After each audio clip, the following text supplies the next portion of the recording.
আসসালামু আলাইকুম, আপনাদের সবাইকে স্বাগতম টেক আনলকড নাওয়ে। আজ আমি দেখাবো কিভাবে আপনার অ্যান্ড্রয়েড ফোনের ডেভেলপার অপশন অন করবেন। ডেভেলপার অপশন অন করার জন্য আপনাকে প্রথমে যেতে হবে সেটিংস থেকে আপনাকে ক্লিক করতে হবে অ্যাবাউট ফোনে।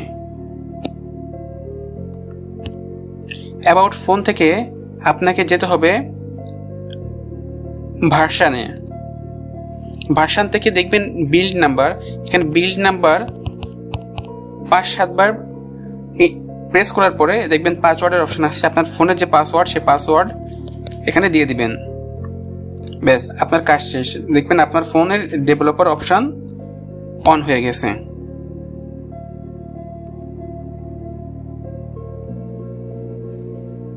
দেখেন আমার ফোনের ডেভেলপার অপশন অন হয়ে গেছে। এখন আমি ইউএসবি ডিবাগিং অন করতে পারতেছি।